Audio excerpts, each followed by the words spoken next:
আসছে, তাদের হয়তো কিছুই নাই, আপনার ওই নেতার মতো তারা হয়তো চাঁদাবাজি করে না, তাদের হয়তো কোটি কোটি টাকা নাই, কিন্তু তাদেরকে আপনাদের সাপোর্ট দিতে হবে। নারীদেরকে রাজনৈতিক সচেতন করতে হবে, কারণ আমরা 51% নারী। আমরা যখন সিদ্ধান্ত নিব যে অমুক সরকার থাকবে, তখন অমুক সরকার থাকবে। নারীরা যখন সিদ্ধান্ত নেবে অমুক নেতা থাকবে, তখন অমুক নেতা থাকবে।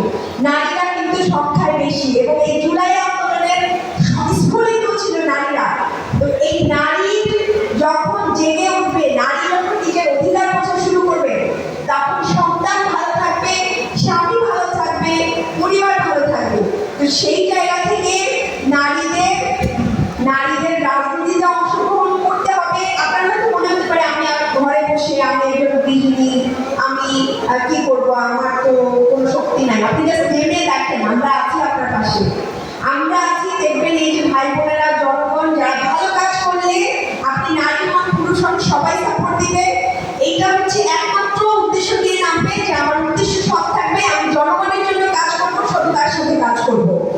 তো এই পরিপ্রেক্ষিতে আমরা আপনাদেরকে বলতে চাই যে আমাদের এখানে মেয়র প্রার্থী আছেন আমাদের যে আনোয়ার ভাই, আনোয়ার সোহেল ভাই, উনি খুব সজ্জন ব্যক্তি, সমাজের গুণীজন ব্যক্তি।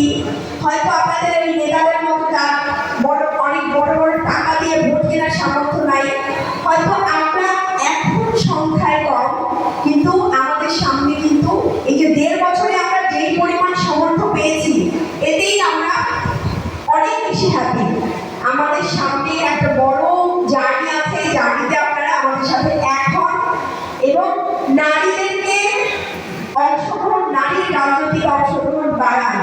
এই যে মেয়েটা ওই রামিসাকে মেরে ফেলতে আপনারা দেখছেন, ওই রামিসার জন্য একটা মেয়ের যে পরিমাণ কষ্ট হবে, অবশ্যই ছেলেরাও বুঝবে, কিন্তু মেয়ের ফিলিংসটা অনেক বেশি হবে।